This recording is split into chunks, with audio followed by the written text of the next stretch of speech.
প্রথমে বনগাঁ সাংগঠনিক জেলার এই মায়ের কথাটি শুনুন ভালো করে, তিনি কি বলছেন দেখুন কি বলছেন।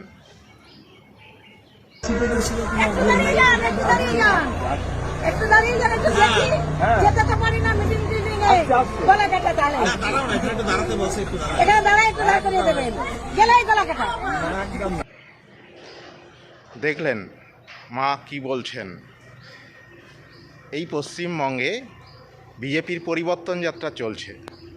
এই পরিবর্তন যাত্রায় আমরা এই বনগাঁ সাংগঠনিক জেলাতেই দেখেছি, এই পরিবর্তন যাত্রার সমর্থনে যুব মোর্চার যে বাইক র্যালি বেরিয়েছিল, সেখানে তৃণমূল কংগ্রেস এবং পুলিশের যৌথ বাহিনী কিভাবে বিজেপি কর্মীদের ওপরে আক্রমণ শানিয়েছিল, রাস্তায় ফেলে মেরেছিল। তাই এই পরিবর্তন যাত্রা যখন চলছে, তখন এই মা রাস্তায় এসে অতি উৎসাহে দেখতে চাইছেন, দাঁড় করিয়ে দেখতে চাইছেন বিজেপির এই পরিবর্তন যাত্রা। কেন? তিনি বলছেন তারা মিটিং মিছিলে যেতে পারেন না, গেলে যে ইঙ্গিত করছেন তাদের গলা কেটে দেবে, এরকম একটা ইঙ্গিত করছেন।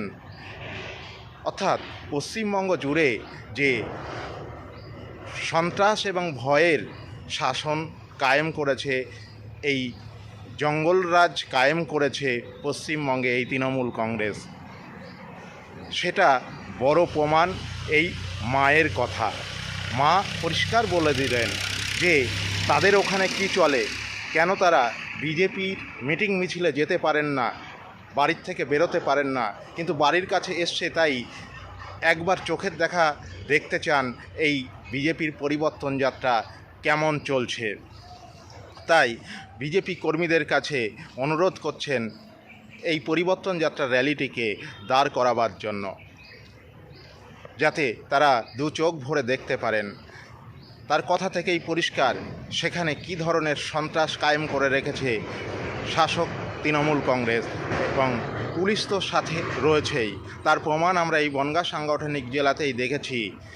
এই পরিবর্তন যাত্রার সমর্থনে যুব মোর্চার যে বাইক র্যালি বেরিয়েছিল, সেটা তৃণমূল কংগ্রেসের কর্মী এবং পুলিশের যৌথ বাহিনী কিভাবে বিজেপি কর্মীদের ওপর আক্রমণ শানিয়েছিল এবং বেধড়ক রাস্তায় ফেলে পিটিয়েছিল, সেটাই প্রমাণ করে তৃণমূল মানেই পুলিশ, পুলিশ মানেই তৃণমূল সমর্থক। এই ধরনের সংবাদ দেখার জন্য আনকাট বিপ্রবার্তা চ্যানেলটি সাবস্ক্রাইব করে রাখুন, সঙ্গে থাকুন এবং লাইক, শেয়ার, কমেন্ট করে পাশে থাকবেন। জয় হিন্দ, বন্দে মাতরম, ভারত মাতার জয়।